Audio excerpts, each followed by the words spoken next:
Hello folks. Well, as I've mentioned in previous videos, I've been planning to replace the clutch springs because of the rattle that's coming from the clutch, and according to the internet, if you replace the springs that fixes it. It's a common problem on fire blades apparently. So as you can see, I've removed the clutch cover. That's the clutch cover there. Basically just take the bolts out. It's about half a dozen Allen bolts. Just take them out and that gets the cover off. I'm planning to reuse the gasket. You're not supposed to reuse gaskets, but because that gasket was only put in a few months ago and because I put plenty of grease in, I think it should be fine. It doesn't seem to be damaged anywhere, so I'm just gonna clean it up a bit, put a bit more grease on it. Should be fine hopefully when I put that back on. So what I've done is, it's pretty straightforward replacing the clutch springs. You just basically undo these bolts here and take the springs out. So this is one of the bolts. They just unscrew, and that's the old Honda spring. Now on the packet it says that these springs are at least 15% stiffer, and actually if you squeeze the old one between your fingers like that and then you squeeze one of the new ones, I'd say it's probably a good bit more than 15% stronger. Actually, I'd say that's kind of like close to twice as strong. I can barely, if I put my index finger and my middle finger and my thumb and squeeze them as hard as I can, I can barely squeeze that at all. There's almost no movement in that spring.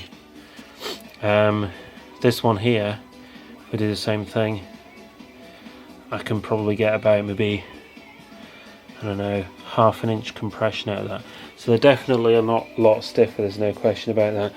So what I'm going to do is I'm going to fit the new springs now. So they basically just go in like that. And then what, excuse me. And then you just put the bolt in like that. And just do it up. And to save time, what I've got is just use an extension bar with the socket on just to tighten it up. Just use it like a screwdriver. It's the quickest way to do it.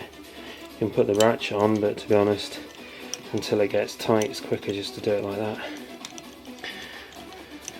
So I'm just going to do each of these springs one at a time, and then what we'll do is we'll get the cover back on and we'll give it a try.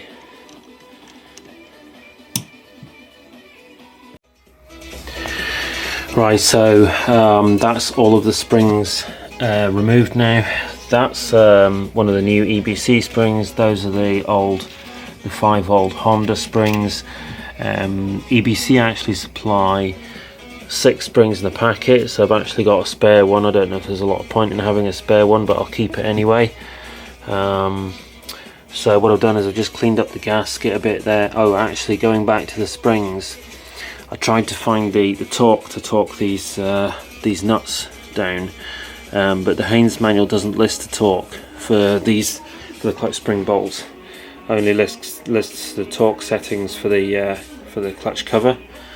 For some reason, don't know why, but they just don't. And I had a look on the internet at some of the CBR forums and things like that, but none of them specify. None of them know the torque on the forums either. They've all got the same kind of problem that they can't find it in the manuals and so forth. So what I've done is basically I've just used the 10mm spanner and just done them as tight as I can with the spanner.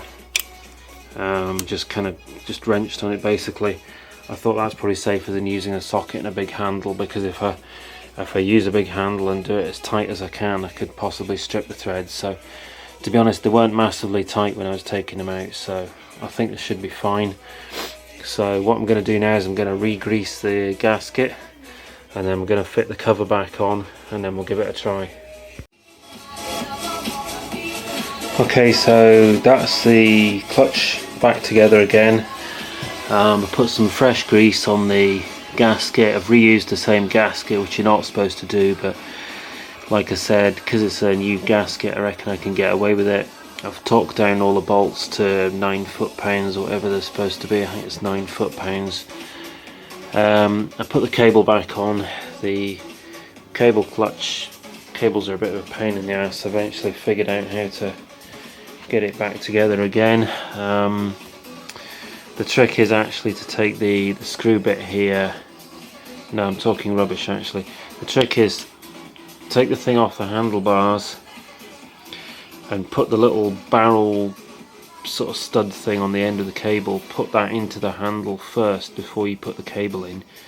Then and only then, once that is inside, linked into the into the lever bit, then slot the cable in through the side of this bolt, which has got like a slot through it, and then once it's all together, bolt it back onto the handlebars, and then adjust this so that the cable works right. And then in my case, in the case of this one, I've got this bit of rubber hose with a Jubilee clip over it just to try and keep that straight, because of the flat bars, this 90-degree bit here tends to go a bit out of whack.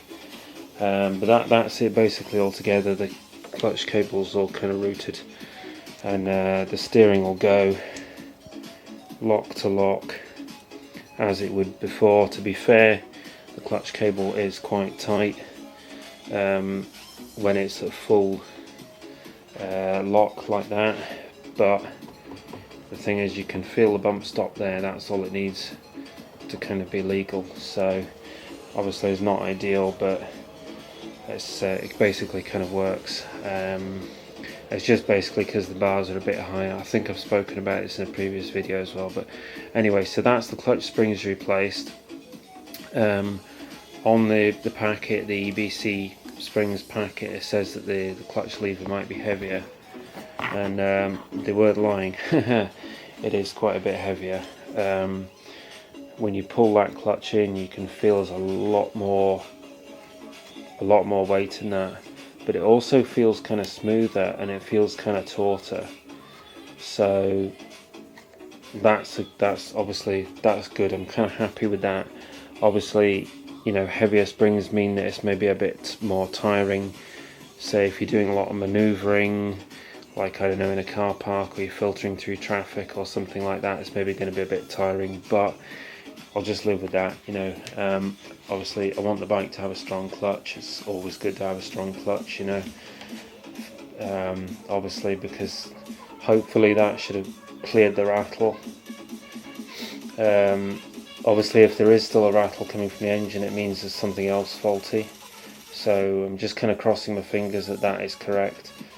I'm pretty confident that it was the problem, because again, as I said in a previous video, the rattle happened when the clutch was let out in neutral and went away when you pulled the clutch in, so I'm pretty sure it was a clutch issue. But obviously I won't know for sure whether the clutch springs have fixed the problem until I actually take the bike out and run it. I've got a few other things that I need to do on the bike just now, so I'm going to do them just now, and then I'm going to take the bike out later, and we'll run the engine and do a little walk around and see how it's going. So that's great. Thanks for watching, and please like and subscribe.